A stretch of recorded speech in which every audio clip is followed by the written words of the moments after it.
Hey, Solid Mustang coming at you here. How is everybody doing? Hope everybody's having a great day. I'm having a good day. It's a beautiful day. And what we got here, we got ourselves a Ford Mustang EcoBoost. And I have a really special treat for you. Guys, this is not a 2015. This is a 2016 Ford Mustang. I wish they opened this up a little bit, but this is a 2016 Ford Mustang EcoBoost. Really nice car. I've been enjoying driving it for the last 10-15 minutes. I normally open the hood. It is a pain in the butt for me to open up the hood. 4-cylinder. You can hear the 4-cylinder. It's a 4-cylinder. But it definitely got a lot of punch with that turbo in it. So exterior hasn't changed too much except for one thing, and I think that actually comes in better play when you're sitting in here, and that is the front display. Or not the front display, excuse me, the kind of looking out the hood. And the little flares on the hood are definitely more pronounced than the than I really found in 15. So I'm putting on my seatbelt here. Everything else that you'll find is actually on the interior. And the big one being this, and I'm really loving this. This looks much better. Does not have a nav in this one. I would like to have a nav screen, but does not have it. But this is much better to touch, much better to move things around. This is just much better. You know, that clock, it's actually 302, so we'll go with that. As you can see, everything is much easier to deal with. Your sources, and it's not in the corners. I like that. It's not in the corners. You can shift things around without too much of a problem. So let's go back to my boys here. Obviously, you can hook up your phone. The other fun thing is down here on the premiums is these things. Change the mode and the steering. This really does work. Now normally most of the time you're like, okay, you know, it changes up to, you know, the steering mode changes from comfort to normal to sport, and you don't feel a thing. You feel something in this one. The modes: sport, normal, track. You feel stuff. You definitely feel stuff. Also during the winter you can get a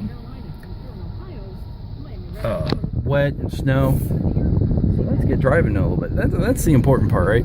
It's a pretty nice drive. The seats are very comfortable.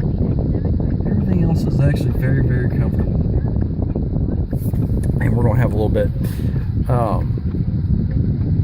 Steering wheel is better. Everything in here is more refined.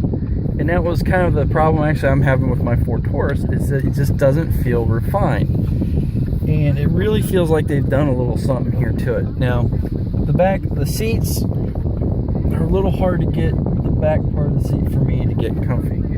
But it's not too bad. It's just because it's manual. I bet you can probably get an option that's more powered. And speaking of power, boys and girls, this is in normal mode. So now that's one thing. It's a little bit, it does like to not shift back down. It's like, come on, downshift, still waiting on that downshift. There it goes. Okay, so you want the lower gears when you're not really going. There it goes, and that gives you better fuel economy. So but the car definitely feels more refined. It feels better than the last year's. Now here's your only big debate. This thing is $32,000, just a shade under $32,000. Nicely loaded. Do you want a 4-cylinder, or are you going to be green with envy when the guy with the V8 pulls up next to you? Because there's a lot of them out there. And that is a question. That is a big question. The power is definitely there. The power is there. This is a fun track day car too. You can, if you got a track near you, you can drive on. this would be a fun thing to go and get on that track and have a good time with. Put in track mode, you could have a blast.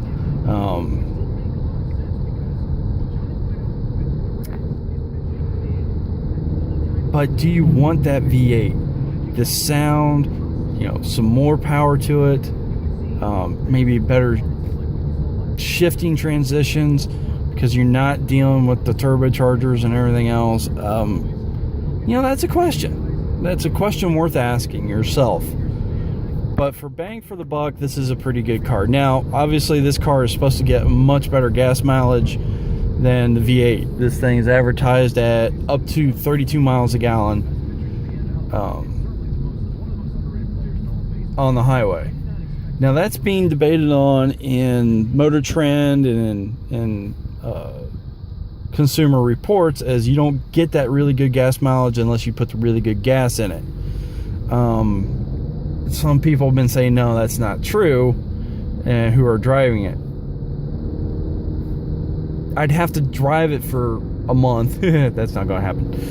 And really see if that's actually true. I had to get through a couple gas cycles to really see if that's true. Plus, when you first get a car, they don't typically get as good as gas mileage. Once you got them kind of broken in a little bit, then they drive better. So anyways, overall though, this car is nice. I'm actually pretty impressed. I'm impressed with the refinement on the inside. Did a nice job. Personally, I think they ought to take out the back seats and just give you some space to put stuff in, because that's about all it's worth. You cannot fit your legs back there. There's about, here, I think we can get back here real quick. I don't know if you can see that with the sun. There's about 2 inches. Yeah, that's gonna be a little tough. So we're gonna pull in here in just a minute. Overall, those cars really nice. It's got great pickup. It'd be interesting to see here a couple years when that lease is up, what do I do? And I know my wife is really interested in looking at a Mustang. She might be getting one of these here in a real bright near future. I told him I'd put it back where I found it. As you can see, all the other Mustangs as we go by them. So, you know, you just got to ask yourself, what do you want to do? You know, do you want a V8? Do you want this 4-cylinder? I will find out if the V6 will have the same system in the front. I know the last one did not. There's your rear view mirror, rear view camera, by the way. It's actually pretty nice. And pull this in, not hitting what's in front of me. But this is a really nice car. I do wish it had a speed in this spot here. Here, this is, the sun's blocking it. There it goes. I do wish it had speed here that you could change to. I've not been able to do that. Maybe it's an option on other cars, but I've not been able to find it. Obviously, speedometer's right there. The opening in the trunk would be nice, and easier to get into the engine. The engine compartment's really small. If you got bigger fingers, because this get my wedding ring was getting caught in there, so that could be tough. So, overall, this is a nice car. Would make a great convertible. One thing it would not be good with is a first-person driver. This is not a car you get somebody who this is their first car that they're going to be driving. You're 16 to 18 year old. This is not the car you want to get them. This will end up in a ditch if you do that. Even with the traction control and everything else helping out, I would say that's probably not the best idea. But overall, this is a really nice little car. And I had fun driving it today. So I got to thank Tim for that.